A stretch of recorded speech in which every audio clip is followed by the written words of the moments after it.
Well, we've heard the chatter from Capitol Hill and across the country for the past several weeks. The massive domestic policy bill, what President Trump calls the big, beautiful bill, barely passed the House last week and awaits possible changes in the Senate.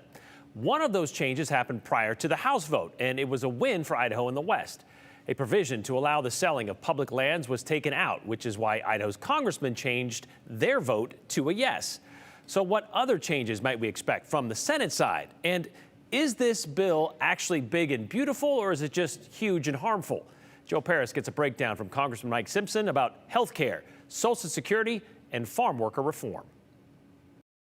Major moments in Washington as the Republican-controlled Congress tries to implement President Trump's vision for America. We're pretty busy right now trying to enact the Budget Reconciliation Act and get all our, we're starting the appropriations process right now. And Idaho Congressman Mike Simpson joins us this week on Viewpoint. As someone who presided over debate of the big, beautiful bill, Simpson says he has seen national headlines about its text that are just not true, like it gutting social programs. There's been a lot of things said that just aren't true.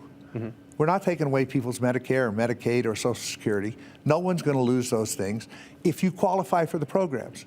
But if you don't qualify for a program, should you be getting the benefit? If you're here illegally, should you be getting Medicare or Medicaid? I don't think so. So yeah, some people like that will probably lose that benefit because we will get it back to what it's originally intended to do, and that's to help those people in need. And if we don't get it, if we don't get it back to its original intention, that will be the biggest threat to these programs. And so it was important to do that, but there's a lot of rhetoric going on out there that's just simply not true. Despite arguments from Democrats, that directive, Simpson adds, comes from the president himself. When President Trump came down to our conference, this was like 3 or 4 days before we passed the bill. And one of the things that impressed me that he says, don't you guys screw around with Medicare. He said, you'll never win with that, and it's not a good idea, and it's not the right thing to do. So he told us not to screw around with Medicare. We weren't going to anyway because we knew that was politically very unpopular. On Social Security, the congressman says changes are needed, but that doesn't mean elimination. The goal is sustainability. They've made changes over the years. Ronald Reagan and Tip O'Neill made some changes that extended the life of it a generation.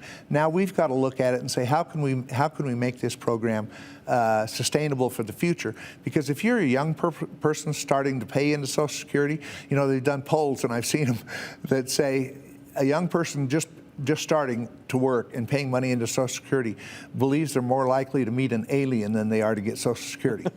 And they may be right if we don't change the system somehow. And that's not taking any benefit away from anybody that's currently getting it, but in the future we've got to make some changes. Another big topic for Simpson right now is Idaho focused, figuring out the H-2A visa program to bolster staffing across agriculture. The Farm Workforce Modernization Act, targeted at guest workers with non-citizen status. What we've done is put together a bill that says, okay, you come out from the woodwork, you have to pay a fine, we do a criminal background check, that kind of stuff, and then you stay employed in agriculture for a number of years, you get a permanent green card, and you can come and go, which I think is the right thing to do. If you're here from Mexico and your mother dies somewhere in Mexico and you decide to go home to the funeral, and then you can come back to work and stuff. That's a humane thing to do. And the reality is we need these people.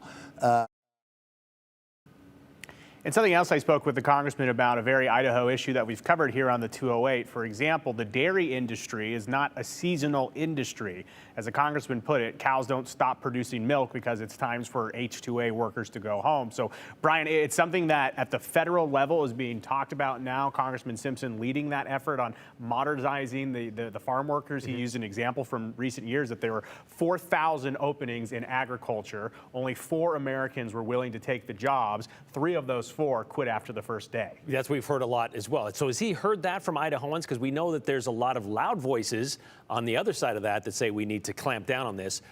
but those that has he heard from those that aren't as quite as loud? Absolutely, and he's hearing from people that run the operations where no matter where you sit on the political spectrum, there is a reality about how this business is set up. Yep. And that's something that he wants to, at the federal level and state level, maintain these operations with the truth of there are these guest workers that are part of that success. Okay, and there's also a talk on this bill that still has to go through the Senate about shifting some of these Medicaid expansion costs back to the states. That could implicate or put some of that burden back on Idaho. And that's one of the things that came up during the state legislature and these conditions that continue Medicaid and expansion. To be clear, that was about Medicaid. Medicare is something that the president and you heard Congressman say they're not going to touch. Not going to touch that. All right, thank you very much, Joe.